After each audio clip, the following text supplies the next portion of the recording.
নমস্কার, আমি রেশমি। আবার আপনাদের সামনে চলে এসেছি আরও একটা নতুন রেসিপি নিয়ে। দেখি চলুন কি রেসিপিটা আমি বানাতে চলেছি। এই রেসিপিটার নাম হচ্ছে আপনার মুগ ডাল লাউ শাক চচ্চড়ি, মানে মুগ ডাল দিয়ে লাউ শাক চচ্চড়ি। কী কী উপকরণ আমার লাগবে সেগুলো আমি আগে আপনাদের দেখিয়ে নিচ্ছি। এখানে আলু, কুমড়ো, বেগুন আমি তেলে একটু ভেজে রেখে দিয়েছি। লাউ শাক একটু জলে ভাপিয়ে রেখে দিয়েছি। লাউ শাকগুলো একটু আপনারা এরকম ছোট ছোট ভাবে কেটে নেবেন, পাতাগুলো এভাবে কেটে নেবেন। মুগ ডাল ভেজে আমি একটু গরম জলে ভিজিয়ে রেখে দিয়েছি।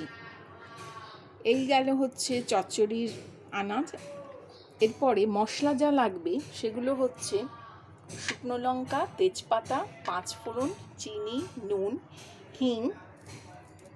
আমি পতঞ্জলি হিংটা ব্যবহার করেছি এখানে। হলুদ, চেরা কাঁচা লঙ্কা।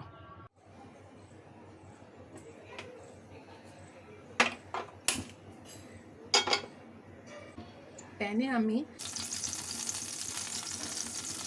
এবারে আমি এতে হিং দিচ্ছি।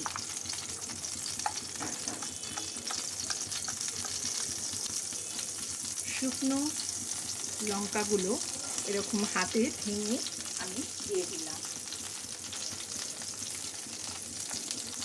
তেজপাতা দিয়ে দিচ্ছি।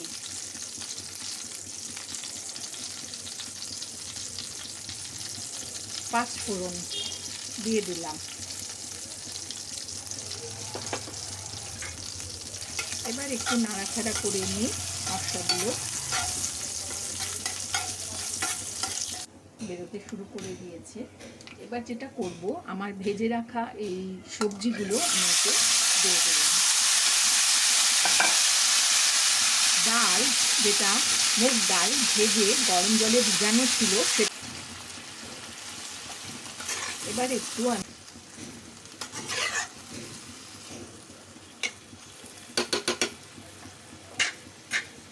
এই মুহূর্তে আমি কাঁচা লঙ্কাগুলো দিয়ে দিলাম।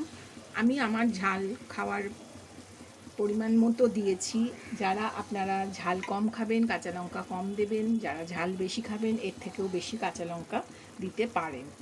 আমার সবজিগুলো ভাজার সময় যেহেতু হলুদ একটু দেয়া ছিল, ওই জন্য এখন আমি একটু কম হলুদ দিচ্ছি। এর উপরেই আমি শাকগুলো, যেগুলো ভাপিয়ে নেওয়া ছিল, সেই শাকগুলো দিয়ে দিলাম।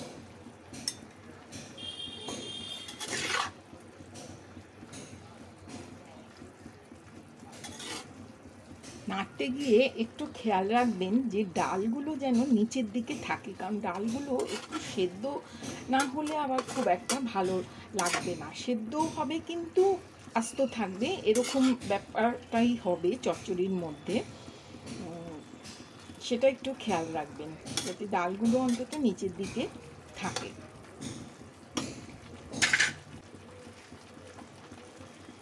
নুন আন্দাজ মতো দেব।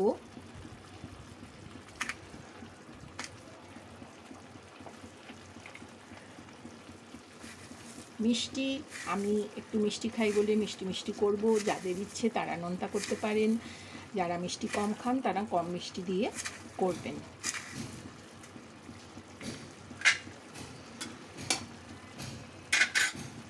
এই অবস্থায় আমি গ্যাস কমিয়ে একটু ঢাকা দিয়ে এটা ভাপাতে দিলাম।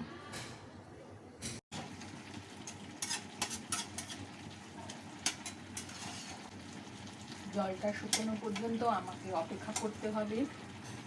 চচ্চড়ি তো শুকনো শুকনোই হয়, এবং দেখবেন এই জলটা যখন শুকিয়ে যাবে, ডালটা অলরেডি তখন ওই একটা আধা কাঁচা আধা পাকা এরম অবস্থায় আর কি এসে যাবে, যেটা আমার চচ্চড়িতে চাই।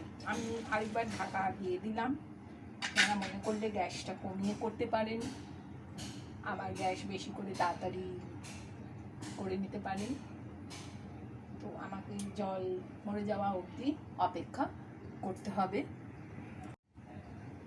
যে সাথে সাথে আলু বেগুন তো গলেই যায়, আলু কুমড়ো এগুলো যেন সুসিদ্ধ হয়, সেগুলো যদি কাঁচা কাঁচা রয়ে যায় সেটাও তো ভালো লাগবে না খেতে, তো সেটাও আমাকে খেয়াল রাখতে হবে।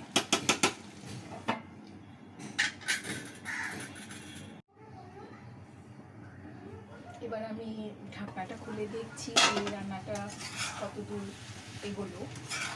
দেখছি যে জল শুকিয়ে একদমই গেছে, প্রায় যতটুকুনি রয়েছে সেটা টেনে যাবে।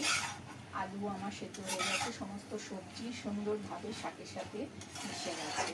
একটা কথা বলে রাখি, এই রান্নাটাতে আপনারা সোনা মুগ ডালটা যদি ব্যবহার করেন ভালো হয়, কারণ সোনা মুগ ডাল সেদ্ধ হতে একটু কম লাগে। বড় মুগ ডাল হলে কি সময় সাপেক্ষ ব্যাপার হয়ে যায়, এবং এইটুকুনির সময় বড় মুগ ডালটা সুসিদ্ধ হয় না, একটু দাঁতে তখন দেখবেন যে একটু কটর কটর করছে, সেটা আবার খেতে ভালো লাগবে না।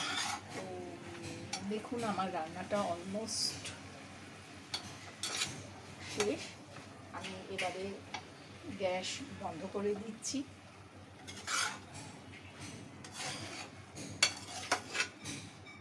আর কিছু দেওয়ার দরকার নেই।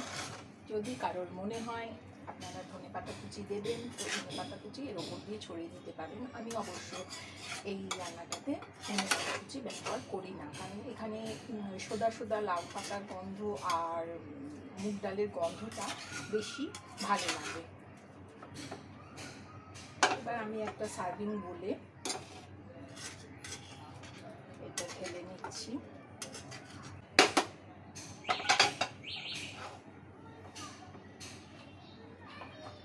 মুগ ডাল দিয়ে লাউ শাক চচ্চড়ি আমার রেডি।